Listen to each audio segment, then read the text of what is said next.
This past weekend, Kamaru, the Nigerian Nightmare, dominated Demian Maia. Dominated, yeah. My question to you, what do you take from that fight? Were you impressed?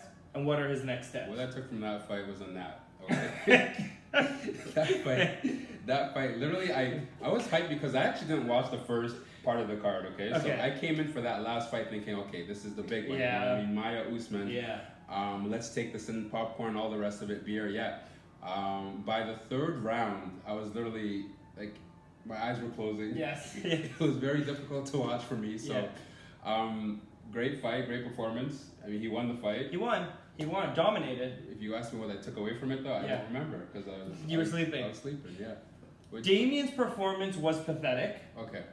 So we'll start with that. We'll just start with that before we talk about Usman. Damian came on 2 weeks' notice, which to me was a little stupid, especially when you're on the heels of a 2-fight losing streak against prototypes of Kamaru. No, it actually makes no sense. Yeah. It actually makes no sense. So that was a little silly to start. Second of all, when he was reaching for those takedowns against a solid wrestler like Usman, like that's a joke. That's a joke. You know, you need a jump guard. You need to do something, you know?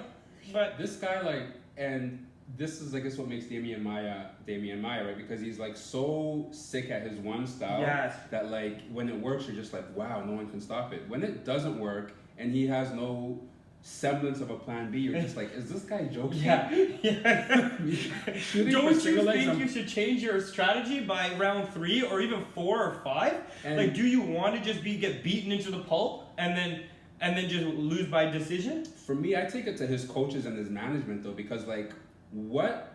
Yeah, he's hopping in 2 weeks' notice. Great, oh my gosh, you're so brave. But, like, what is going to be the game plan to actually beat him? You know what I mean? Right. What is going to happen if you can't take him down? Right. And it was just like, it was literally kind of like watching that Kobe fight again, where he started standing up, but then he started getting beat standing up. Couldn't get the takedown. Now he's just in no man's land, just waiting to kind of lose the fight. Listen, that was the Woodley fight too in a nutshell. It was every fight of Damian Maia's in the last couple of years. The guy has not evolved. I don't want to talk about him too much. I want to talk about Kamaru and his performance.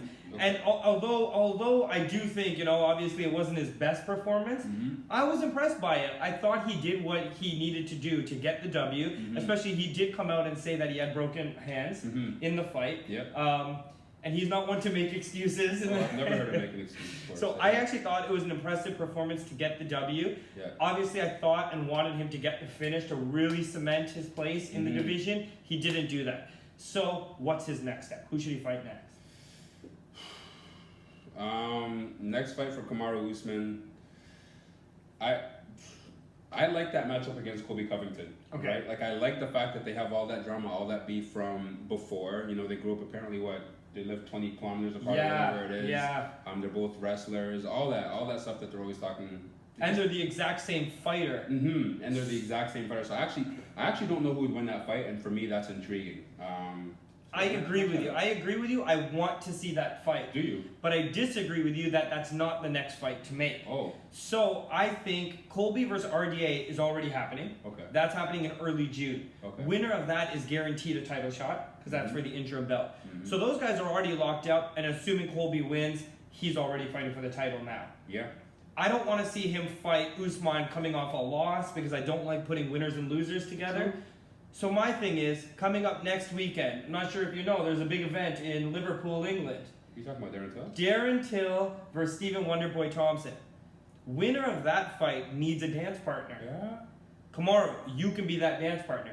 And now I think we got a stylistic matchup. Because no matter what, you got a real striker there with good takedown defense on one side versus a grappler with what we don't really know about his stand-up ability yet, Kamaru's, you know? We know he's competent, but is he competent enough to take one of those guys out on the feet? I don't know.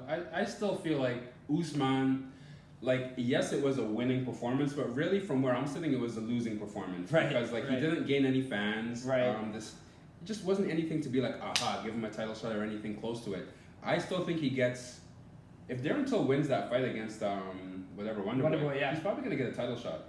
But then he's just waiting too long. And I don't want to see somebody wait too long. That's my problem. And you know Kamaru's going to start crying about nobody wants to fight him. I'm saying give him Wonderboy then. If Wonderboy loses that fight or whoever loses that fight, Let me show me Usman that he can actually give me a fight, because it's not just about getting the title shot. This is an entertainment sport. Yes.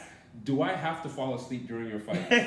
And nobody's buying the pay-per-view for Kamaru, at least right now. I am definitely gonna find another means of watching that if it's him in the title shot, based on the performances I've seen. So shout out Kamaru Usman. Shout out Nigerian Nightmare. I think you know where we both stand on this. Where you guys stand, let us know down below.